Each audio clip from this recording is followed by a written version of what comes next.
요즘에 이제 우리 또 가상화폐 얘기 또 잠깐 해야 되는데 네. 코인제스트. 네. 네, 여기도 보면은 이제 모럴 대표적인 모럴 해저드. 네네 맞아요. 근데 이게 사기하고는 또 약간 다른 거잖아요. 이게 지금 얼마 전에 무죄가 나왔어요. 코인제스트에 대해서 이것도 뭐 엄청나게 큰 피해를 입힌 그런 사안이었는데 이게 지금 1심이랑 2심 둘 다 이제 무죄가 나와버려가지고 그래가지고 제가 이제 한번 이렇게 꼽았거든요. 그러니까요.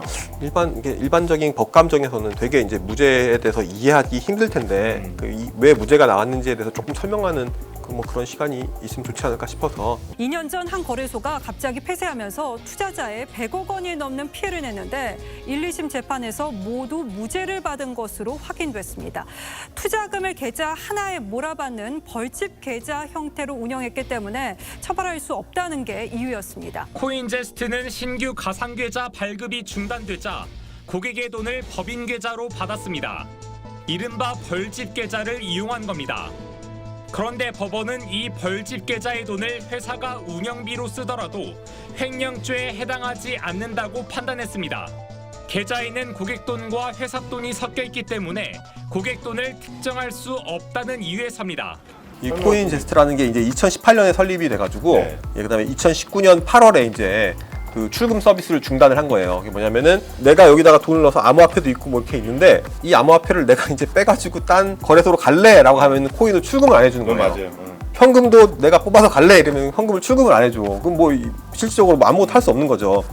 이제 그러다 보니까 이제 그 사람들이 이제 되게 불안해져가지고 출금이 되는 몇 개의 코인이 있었는데 뭐 그 코인들은 다른 암호화폐에서는 리플 가격이 여기서는 뭐 그때 300원, 400원 뭐 이랬는데 이게 뭐 코인 제스트에서만 1,000원으로 막 치솟고 막 이런 엄청난 문제가 있었는데 이제 그 이후에 정말로 이제 문을 닫아버렸죠.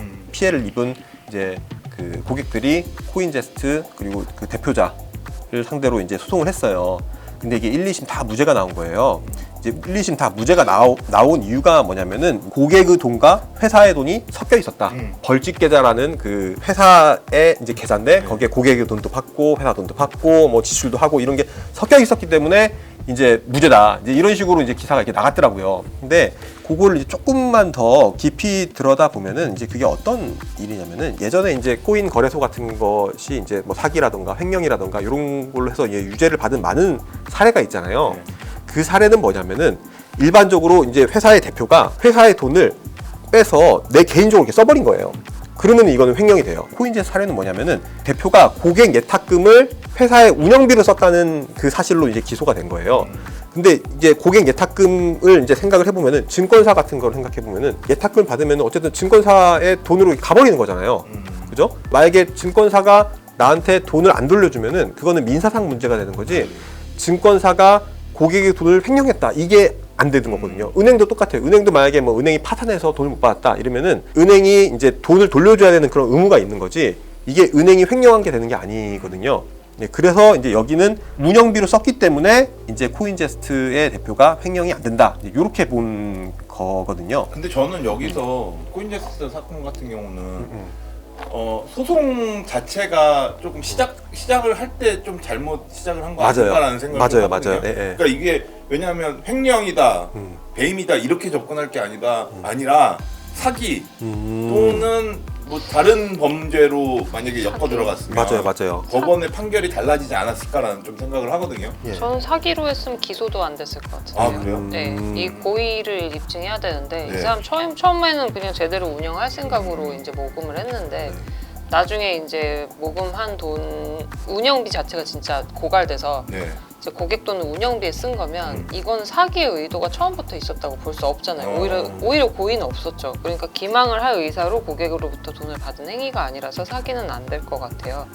그래서 어쩔 수 없이 횡령으로 한 것 같은데 이게 약관에 보면 고객에게 동의 없이 고객의 돈을 쓰면 안 된다 이런 이제 문구는 있는데 그 고객의 돈을 사용하는 것과 관련해서 이제 뭐 특정하게 고객의 돈을 회사 용도로 쓰면 안 된다든지 뭐 고객의 돈은 고객을 위한 것으로서 보관할 의무를 지닌다든지 이렇게 특정된 문구는 없었나 봐요. 그러니까 이 돈이 결국에는 이제 고객의 명의로 된 계좌에 별도로 보관된 상황도 아니었고, 그러니까 이게 이제 용도가 특정된 금전이라고 보기 어려웠던 거죠. 근데 횡령이 성립하려면 그 전제로 용도 특정이 필요한 건데 용도가 특정되지 않고 그냥 이제 어쨌든 회사 계정으로 회사 명의의 계좌로 돈이 들어오다 보니 이걸 회사를 위해서 사용한 것 자체를 고객이 회사에게 민사 채권을 갖고 있는 거, 그러니까 민사상 채권을 가지고 있는 건 분명하지만 이게 형사적인 책임을 물을 수는 없다, 이런 취지의 판결로 보여져요. 네.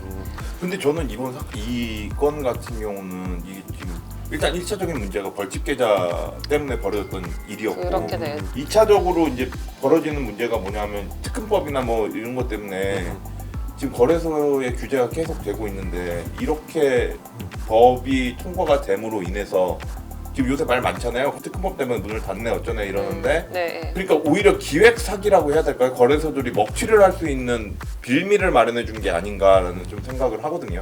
제가 요거에 대해서 이 판례를 가져온 이유에 대해서 조금만 더 말씀드리면은 이제 기사에는 벌집 계좌이기 때문에 무죄다.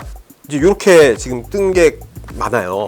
근데 제가 보기엔 그게 아닌 것 같아요. 그래서 지금 요걸 말을 하는 거예요. 벌집 계좌라는 게 이제 회사의 계좌로 돈을 다 받아가지고 다 같이 뭉쳐 쓴다는 거잖아요. 자, 그러면은 그게 아니라 내가 만약에 증권사에 내 계좌로 돈을 넣는다고 하면은 그러면 그거는 횡령죄가 될 것이냐 안 될 것이냐 이제 그거로 생각을 해보는 거예요.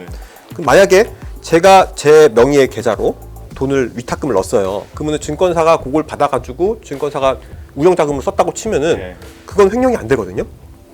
예. 왜냐면은 증권사는 나한테 돈을 돌려줄 채무가 있는 거지 그 돈이 계속 내 소유로서 이렇게 거기에 보관돼 있는 게 아니에요. 그렇기 때문에 이거는 벌집 계좌라서 이게 횡령이 된다 안 된다 요 문제가 아니라 원칙적으로 이런 뭐 증권회사나 은행이나 나한테 돈을 보관한 거는 그 은행이 돈을 쓴 게 횡령이 될 수가 없는 거예요. 횡령이 되려면은 그 대표가 그 돈을 딴 데 개인적인 용도로 썼을 때만 횡령이 될 수 있는 거예요. 저는 그러면 지금 이 코인제스트 피해자들이 어쨌든 간 코인제스트는 법의 심판을 받았으면 하는 게 그들의 심리잖아요. 네. 그럼 어떻게 해야 돼요? 일단 2심까지 이미 다 져버렸는데 피해자들은 그러면 그냥 이대로 가야 되는 건가요? 그래서 이게 지금 굉장히 대표가 개인적으로 돈 썼다라는 게 입증되지 않으면은 이게 굉장히 그 좀 난감한 상황에 있는 것 같아요. 도움받기 어려운 상황인 것 같아요. 그래요? 예, 만약에 근데 이게 되게 나쁜 선례 아니에요? 그러니까요. 근데 아마 이게 벌집 계좌에 대표가 개인적으로 쓴 돈이 있을 거예요. 근데 그거를 찾기가 너무 힘들어요. 이런 식으로 계좌가 한번 섞여버리면은 그 계좌 내역이 쫙 있고 한데 거기에서 진짜로 이게 조금만 돌려버려도 이게 찾을 수가 없거든요. 정말로 이제 한양에서 김서방 찾기 그런 느낌이어가지고. 그럼 그런 측면에서 보면 이번에 특검법이 시행이 되는 게 이런 걸 막을 수 있는 게 될까요? 우선은 근데 1차적으로는 이제 특근법에서는 고객 자산 별도로 분리 보관하도록 하고 있어요. 그러니까 회사의 자금과 고객의 자금을 별도 계좌에서 관리를 해야 돼요. 그러니까 회사는 회사 운영 계정이 있어야 되고 고객 자금은 별도 고객 계정이 있어야 되니까 고객 계정에서 회사 운영 자금 사용하면 이건 횡령이 되겠죠. 이거는 이제 분리 보관 의무에 위반된 것일 뿐만 아니라 이제 개인들 자금은 개인의 명의로 된 그 개인 돈이라는 거거든요. 그러니까 회사가 거기엔 손을 댈 수가 없게 되었죠. 근데 그렇게 되는 건 좋은 것 같아요. 이런 식으로 이제 이거를 만약에 횡령죄로 의유를 할 수 있다고 한다면은 어쨌든 신용이 사실 은행이랑 이 암호화폐 거래소랑 완전 다르잖아요. 그래서 은행은 사실 뭐 어쨌든 그 5천만 원까지 뭐 예금자를 보호법에서 따라서 보호하는 것도 있고 뭐 여러 가지 있기 때문에 횡령으로 의유를 하지 못하더라도 큰 상관이 없는데 암호화폐 거래소는 워낙 신용이 불분명하다 보니까 훨씬 좋은 것 같아요. 횡령죄가 될 수 있으면 훨씬 좋을 것 같아요. 좀 안타까운 말씀을 좀 드려야 될 것 같아요. 저희가 이제 저희가 열심히 근 1년 가까이를 찍어 왔는데 잠깐 재정비 시간을 갖고 더욱 재밌고 새로운 모습으로 좀 인사를 드리고자 합니다. 그래서 시즌 2였죠, 우리 사실. 시즌 3가 돼요. 이제 앞으로 이제 시즌 3 새로운 모습으로 인사드리도록 하겠습니다. 감사합니다. 감사합니다. 감사합니다.